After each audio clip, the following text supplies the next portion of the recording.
নমস্কার সবাইকে, গল্পাঞ্জলি চ্যানেলে আপনাদের স্বাগত। আমি রুমকি। আমার আজকের নিবেদন মনোজ বসু রচিত ছোট গল্প বাঘ।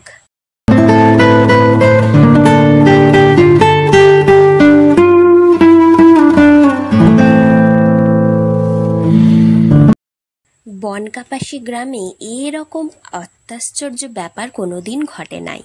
সকালবেলা তিনকড়ি বাড়ুজ্জে মহাশয় গাড়ু হাতে বাঁশবাগানের মধ্যে যাইতেছিলেন। এমন সময় যেন কেঁদো বাঘ ডাকিয়া উঠিল।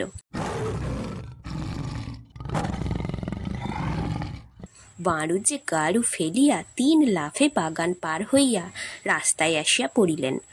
ডাকটা কোন দিক হইতে আসিল তাহা সঠিক সাব্যস্ত করিতে পারিলেন না। কোন দিকে যে চূড়ান্ত নিরাপদ জায়গা তাহা নিরূপণ করিবার জন্য এদিক ওদিক তাকাইতেছেন। এমন সময় দেখা গেল জাল কাঁধে ছিদাম্মালো উত্তরমুখ বিলের দিকে চলিয়াছে। শুনিস নি ছিদাম? ছিদাম কিছু শুনিতে পায় নাই। শেষকালে দিনমানেও কেঁদো ডাকতে আরম্ভ করলো, বিল কোলাচে পাতিবনের দিকটায়। কথার মাঝখানেই পুনরায় বাঘের ডাক এবং যেন আরও একটু নিকটে। ছিদামের মাছ ধরা হইল না, ফিরিল। পাগুলি একটু ঘন ঘন ফেলিয়াই। বাড়ুজ্জে মহাশয়ের বয়স হইয়াছে এবং বাতের দোষ আছে। তিনি তো দৌড়াইতে পারেন না। কোনো গতিকে মিত্তিরদের চণ্ডীমণ্ডপের রোয়াকে উঠিয়া দেখিলেন একপাশে পাইক নিমাই হুঁকা শোলক করিতেছে এবং ভিতরে মিত্তিরের ছেজ ছেলে বুধ তাবক চক্রবর্তীর সঙ্গে দাবা খেলিতেছে। বাড়ুজ্জে বাঘের বিবরণ আদ্যপান্ত বলিলেন। 3 জনেই জোয়ান। বুধ এক দৌড়ে বাড়ির ভিতর হইতে সরকি বাহির করিয়া আনিল। নিমাই পাইক লইল তাহার 5 হাতি লাঠি এবং হাতের কাছে জুৎসই আর কোনো অস্ত্র না দেখিয়া তারক চক্রবর্তী এক টানে একটা জিওলের বড় ডাল ভাঙিয়া কাঁধে করিল। 3 বীর পুরুষ বাহির হইয়া পড়িল। আগে তারক, মাঝে বুধ, শেষে নিমাই। ওই ওই আবার বাঘ ডাকে, একেবারে পাড়ার মধ্যে, দিঘির পাড়ে কিংবা হলুদ ভুঁইয়ের মধ্যে।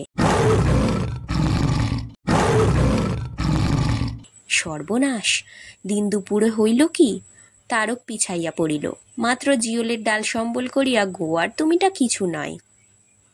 নিমাই কহিল, ফেরা যাক সেজকর্তা, পাড়ার সবাইকে ডেকে আনি। বুধ তাড়া দিয়া উঠিল, কিন্তু আর আগাইল না। সরকিটা শক্ত করিয়া ধরিয়া সন্তর্পণে সেখানে দাঁড়াইল। ওই ফের!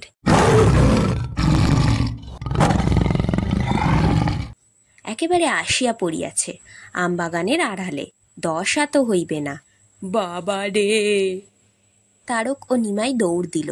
বুধ একা একা কি করিবে কিছুই ঠিক করিতে পারিতেছিল না। এমন সময়ে মোড় ঘুরিয়া সামনে আসিয়া পড়িল। বাঘ নয়, 2 জন মানুষ। একজনের মাথার উপরে চৌকা লালচে রঙের কাঠের ছোট বাক্স, বাক্সর উপর গামছায় বাঁধা পুঁটুলি। অপরজনের বাঁ হাতের হুঁকা, ডান হাতে অবিকল ধুতুরা ফুলের মতো গড়নের বৃহদাকার একটি চোঙা। সেই চোঙা একবার মুখে লাগাইয়া শব্দ করিতেছে, আর যেন সত্যকার বাঘের আওয়াজ হইতেছে। বুধ লোক দুইটুকে সঙ্গে লইয়া বাহিরের উঠোনে দাঁড়াইল। বাড়ুজ্জে তখনও সেখানে ছিলেন।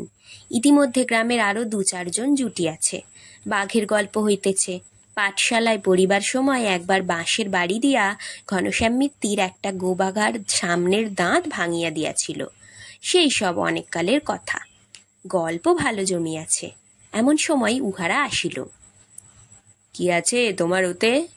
এক গ্রামোফোন, গান আছে, অ্যাক্টো আছে, সাহেব মেমের হাসি, একেবারে যেন ঠিক সত্যি। ছাদ ফেটে যাবে মশাই। বাড়ুজ্জে বলিলেন, তুমি আর নতুন কি শোনাবে বাপু?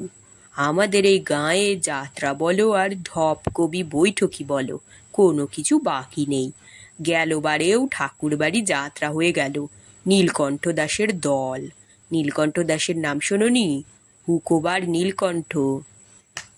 রাম মিত্তির বলিলেন, সাহেব মেম তো ইংরেজিতে হাসে। ওই ইংরেজি আমরা কেউ বুঝতে পারবো না। তবে গান একটো, তা তুমি কি একলাই করো সব? কিসের দল বললে তোমার? চোঙা হাতে লোকটি বলল, গ্রামোফোন, কলের গান। আমি কিছু করব না মশাই, সব এই কল দিয়া করাবো। বলিয়া সে সঙ্গীর মাথায় বাক্সটি দেখাইল। প্রিয়নাথ থামের আড়ালে দাঁড়াইয়া তামাক খাইতেছিল। গ্রাম সুবাদে রামমিত্তিরের ভাইপো বলিয়া তাহার সামনে তামাক খায় না। একটা শেষটান মারিয়া একটু আগাইয়া হুঁকাটা অশ্বিনী শিলের হাতে দিয়া বলিল, তোমার ওই বাক্সেও একটো করবে? কাঠে কখনো কথা কয়? মন্তর তন্তর জানো নাকি? বামুনপাড়ার নিত্য ঠাকুরন দিঘির ঘাটে স্নান করিয়া ঘড়া কাঁধে ঘটি হাতে সবেগে মন্ত্র পড়িতে পড়িতে পথের সকল অসুচিতা হইতে আত্মরক্ষা করিয়া চলিতেছিলেন। কথাটা তাহার কানে গেল। মন্ত্র থামাইলেন না, কিন্তু দাঁড়াইয়া দাঁড়াইয়া বৃত্তান্তটা শুনিলেন। এ পাড়া ও পাড়ায় অবিলম্বে রাষ্ট্র হইয়া গেল। মিত্তির বাড়ি এক আশ্চর্য কল আসিয়াছে। তাহা মানুষের মতো গান গায় ও একটো করে। খুকিরা এবং যেসব ছেলে পাঠশালায় যায় না সকলেই ছুটিল। যাহাদের বয়স হইয়াছে তারা অবশ্য এমন গাঁজাখুরি গল্প বিশ্বাস করিল না, তবু দেখিতে গেল। চোঙাওয়ালা লোকটার নাম হরষিত, যাতে পরামানিক। উঠানে বেশ ভিড় জমিয়া গিয়াছে। সে কিন্তু নিতান্তই নিষ্পৃহভাবে তামাক খাইতেছে। এত যে লোক জমিয়াছে তাহার যেন নজরেই আসিতেছে না। চক্কতিদের বুচি খানিক আগে আসিয়াছে, আঙুল দিয়া টেপিকে দেখাইয়া দিল, ওই সে কল। কিন্তু টেপিকে বোকা বুঝাইলেই হইল। ছোট চৌকা কাঠের বাক্স, উহাই নাকি আবার গান গায়? যা! হরষিত চোখ বুজিয়া হুঁকা টানিতে টানিতে তামাকের ধোঁয়ায় পৌষ মাসের সকালবেলার মতো চারিদিকে নিবিড় কুয়াশা জমাইয়া তুলিল। এ যেন আরব্য উপন্যাসের সেই কলসির ভিতর হইতে দৈত্য বাহির হওয়া, কেবলই ধোঁয়া ধোঁয়া, তার মধ্যে হরষিতের আবঝা মূর্তি। এইবার বুঝি প্রচণ্ড লাভ দিয়া একটা অত্যাদ্ভুত কিছু করিয়া বসিবে। কিন্তু সে তাহা কিছু না করিয়া সহসা হুঁকার ভুরভুরি থামাইল এবং চোখ খুলিয়া বলিল, তামাক যে ফ্যাকসা মশাই, গলায় সেঁকও লাগে না। অমনি জন্দুই ছুটিল কামারপাড়ায় যাদবের বাড়ি। সে গাঁজা খায়, তাহার কাছে গলা সেঁকিবার উপযুক্ত এক চিলেম তামাক মিলিতে পারে। সকলে রামমিত্তিরকে ধরিয়া বসিল। তুমি কায়েতদের সমাজপতি, এ গান তোমাকে দিতে হবে। রামমিত্তিরের হইয়া সকলে দর কষাকষি আরম্ভ করিল। টাকায় 8খানি করিয়া গান, 2 টাকায় 17খানা গান অবধি হতে পারে, তার বেশি নয়। একটোর দর অন্যত্র হইলে বেশি হইত, কিন্তু এতগুলো ভদ্রলোক যখন বলিতেছেন তখন তার কাজ নাই। মোটের উপর হরষিতের বিবেচনা আছে। 1 টাকায় 9খানি রফা হইল। তখন পকেট হইতে একটা চকচকে গোলাকার বস্তু, হাতল, কাঁটার কৌটা প্রভৃতি বাহির করিয়া ধাঁ ধাঁ করিয়া চৌকা বাক্সে হরষিত সেগুলি পড়াইয়া ফেলিল। চোঙাটিও বাক্সের গায়ে বসাইল। তারপর গামছার পুঁটুলি খুলিয়া হাত আয়না চিরুনি ও কাপড় সরাইয়া বাহির করিল কালো কালো পাতলা পাথর। কাহারও আর নিঃশ্বাস পড়ে না। হাত ঘুরাইতে ঘুরাইতে বলিল, বায়নার টাকা দিন, অগ্রিম দেবেন না, বলেন কি মশাই? আমার সাহেব বাড়ির কল। থালাই করিয়া টাকাটি আসরের ঠিক মধ্যস্থলেই রাখা হইল। যে যে পেলা দিতে চাহিবে তাহাদের কাহারও যাহাতে কোনো অসুবিধা না হয়। তারপর হরষিত কলের উপর 1খানা পাথর বসাইয়া টিপিয়া দিল, আর পাথর চরকির মতো ঘুরিতে লাগিল। তারপর সেই ঘুরন্ত পাথরে যেই আর একটা মাথা বসাইয়া দেওয়া, অমনি একসঙ্গে বাজিয়া উঠিল তবলা, বেহালা, ইংরাজি বাজনা, ঢোল, করতাল। বোধ করি পৃথিবীতে সুরযন্ত্র যা কিছু আছে সবগুলিই। ইতিমধ্যে হৈ হৈ করিয়া একপাল ছেলে আসিয়া পড়িল। এই উপলক্ষে পাঠশালার ছুটি হইয়া গিয়াছে। কিন্তু ছেলেরা আর কতটুকু গণ্ডগোল করিতে পারে? কলের মধ্যে যেন 1 পাঠশালাই একত্রে সমস্বরে নামতা পাঠ হইতেছে। হাঁ, কল যে সাহেব বাড়ির তাহাতে সন্দেহ নাই। হরষিত বলিয়াছিল ছাদ ফেটে যাবে, সেইটাই বুঝি সত্য সত্য ঘটিয়া বসে। কিন্তু এত যে গোলযোগ, পাথরখানা বদলাইয়া দিতেই চুপচাপ। ক্রমশ শোনা গেল চোঙের ভিতর হইতে একলা গলায় গীত হইতেছে, ধিনতা ধিনা পাকানো না। একেবারে স্পষ্ট আর অবিকল মানুষের গলা। মানুষ দেখা যায় না, অথচ মানুষই গাইতেছে। মন্টুর অনেকক্ষণ হইতে মনে হইতেছিল ওই চোঙের ভিতর কাহারা বসিয়া বাজাইতেছে। ঠিক তাহার বুড়ো দাদা যেমন দুলিয়া দুলিয়া তেহাই দিয়া থাকেন, তেমনি আবার তেহাই দেয়। এবারে গান শুনিয়া তাহার আর 1 ফোঁটা সন্দেহ রহিল না। চোঙের অধিবাসী সেই গায়ক ও বাদক সম্প্রদায়কে দেখিতে ছেলেদের দল ঝুঁকিয়া পড়িল। কিন্তু কলের ভিতর হরষিত এমন করিয়া দল শুদ্ধ পুড়িয়া ফেলিয়াছে যে কাহাকেও দেখিবার জো নাই। বুচি খুব কাছে দাঁড়াইয়াছিল, সরিয়া দূরে দাঁড়াইল। শঙ্কা হইল, ওই কলওয়ালা কত লোককে তো পুড়িয়াছে, যদি কাছে পাইয়া তাহাকেও পুড়িয়া ফেলে তখন?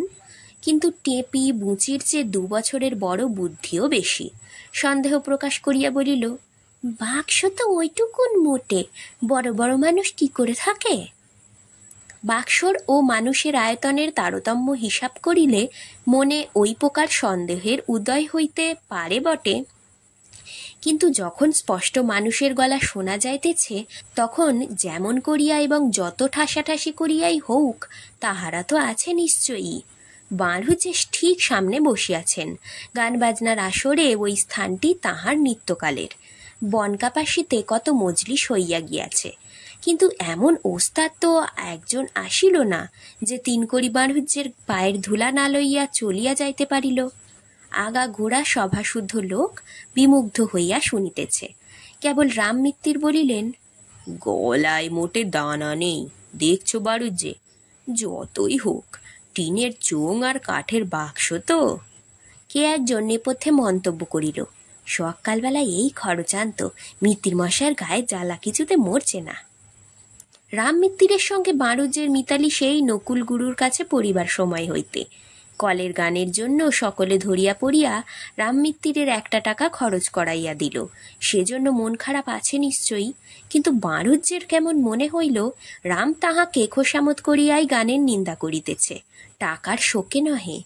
প্রিয়নাথ বলিল, ও বাঁড়ুজ্জে মশাই, গান বাজনায় চুল তো পাকালেন, কত গানই গিয়ে থাকেন, এমন সুরলয় শুনেছেন কখনো?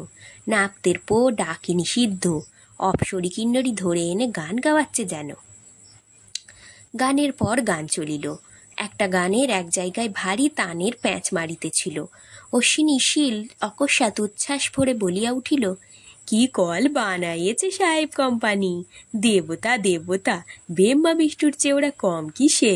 বাঁড়ুজ্জে মশাই, আপনার সেতারের টুংটাঙার রামপ্রসাদীগুলো এবার ছাড়ুন। কলের বলবান রাগিনীর তলায় অশ্বিনীর গলা চাপা পড়িল। বাঁড়ুজ্জে তাহার সদুপদেশ শুনিতে পাইলেন না। কিন্তু বাঁড়ুজ্জের আর কি আছে ওই সেতারের টুংটাং ছাড়া? চক মিলানো পৈতৃক প্রকাণ্ড বাড়িটা খাঁ খাঁ করে, চামচিকার বসতি। সেইখানে থাকিবার লোক 3টি, মন্টু, তার দিদিমা এবং 3 কড়ি বাঁড়ুজ্জে স্বয়ং। না, নারানিও ছিল সেই সকলের শেষ। 7 বছর আগে মন্টুকে 6 মাসের এতটুকু রাখিয়া সেও ফাঁকি দিয়া চলিয়া গেল। 6 ছেলের মা বাঁড়ুজ্জে গিন্নি একে একে সব কটিকে বিসর্জন দিয়া এই শেষের ধন মরা মেয়ের বুকের উপর আছাড় খাইয়া পড়িলেন। পাড়ার সকলে আসিয়া আর সান্ত্বনা দিবার কথা খুঁজিয়া পায় না, কিন্তু বাঁড়ুজ্জের চোখে জল নাই। রাম মিত্তির কাঁদো কাঁদো গলায় কহিলেন, বুক বাঁধো বাঁড়ুজ্জে, ভগবানের লীলা। তখন বাঁড়ুজ্জের স্ত্রীকে দেখাইয়া বলিলেন, ওই যে অবুঝ মেয়ে মানুষ উঠোনের ধুলোয় গড়াগড়ি যাচ্ছে, ওকে গিয়ে তোমরা প্রবোধ দাও, আমার কাছে আসতে হবে না ভাই। শুধু তিনি তাকের উপর হইতে সেতারটি নামাইয়া দিতে বলিলেন। এতকাল বাদে কিনা অশ্বিনী শীল তাহাকে সেতার বাজনা ছাড়িয়া দিতে বলিল। একটা গান হইয়া গেলে হরষিত কাঁটা বদলাইয়া আগের কাঁটা ফেলিয়া দিতেছিল। তার কুড়াইতে ছেলে মহলে কারাকারি। একবার আরেকটু হইলে মন্টু কলের উপর গিয়া পড়িত। হরষিত তাড়া দিয়া উঠিল। বাঁড়ুজ্জে মন্টুকে ডাক দিলেন, তুই দাদু আমার কাছে আয়, এসে ঠান্ডা হয়ে বসত।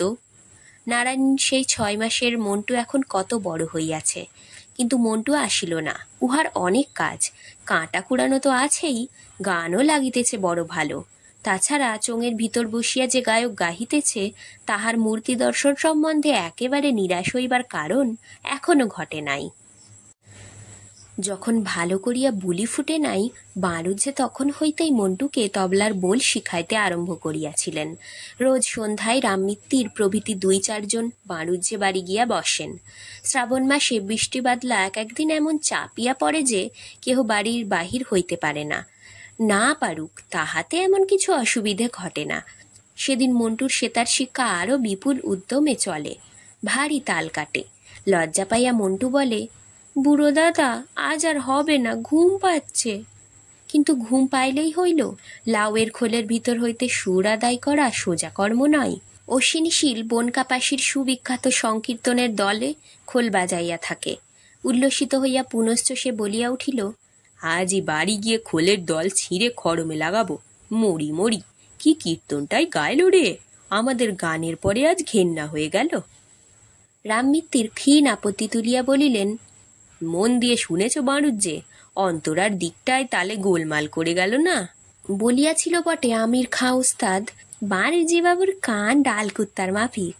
খাঁ সাহেব অনেক কায়দা করিয়াও বাড়ুজ্জের কানকে ফাঁকি দিতে পারে নাই, কারচুপিটুকু ঠিক ধরিয়া ফেলিয়াছিলেন।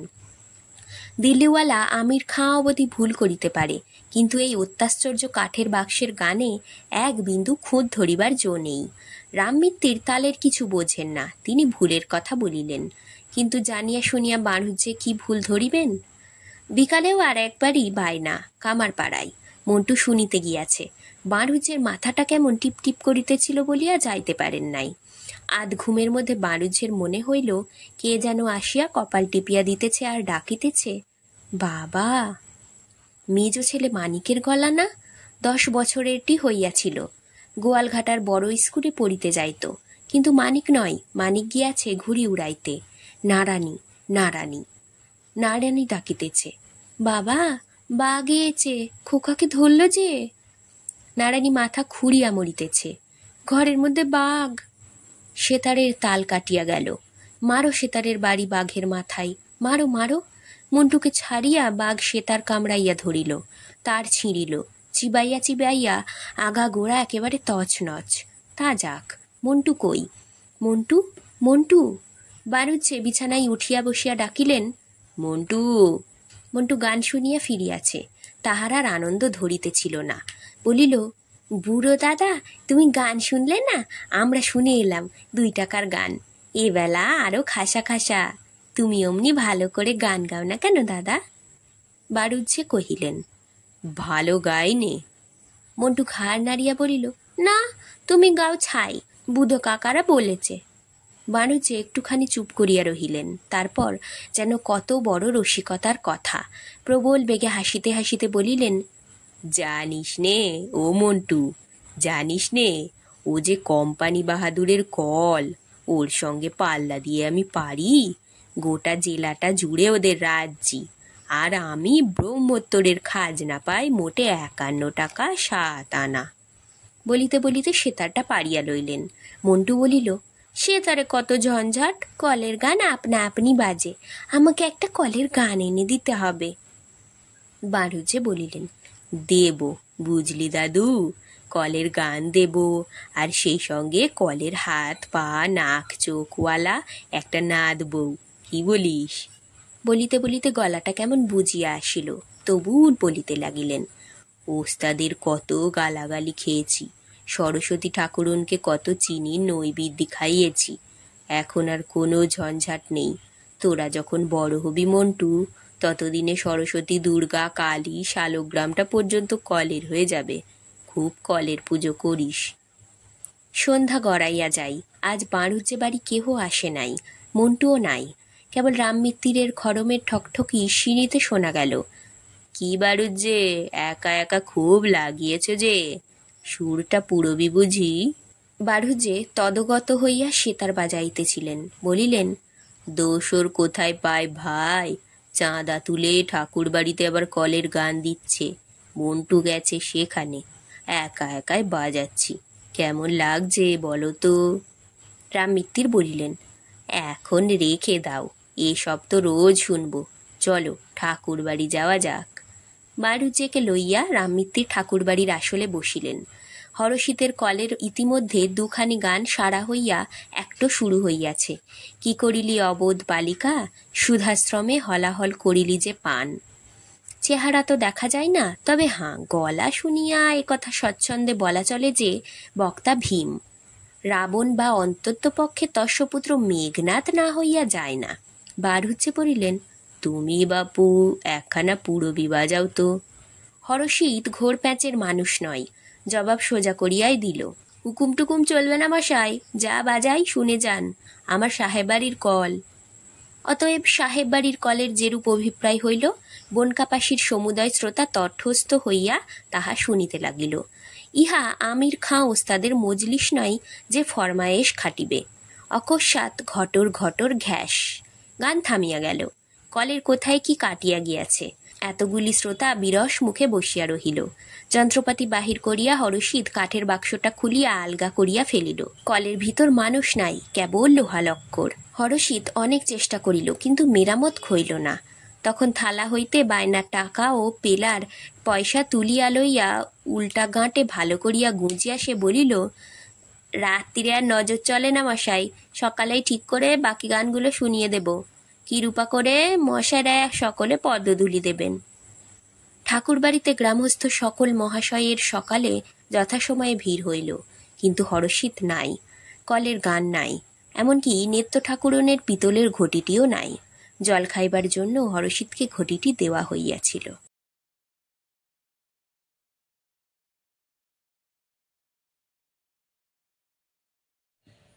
আজকের গল্পপাঠ এখানেই শেষ। গল্পপাঠ ভালো লাগলে অবশ্যই একটা লাইক দিয়ে যাবেন, আর নিজের চেনা পরিচিত মানুষদের সাথে শেয়ার করে দেবেন। আর আজ যারা নতুন আমার চ্যানেলে, অবশ্যই সাবস্ক্রাইব করবেন। আপনার একটি সাবস্ক্রিপশান আমাকে আরও অনেক নতুন গল্প পড়তে অনুপ্রেরণা যোগাবে। ধন্যবাদ, ভালো থাকবেন সবাই।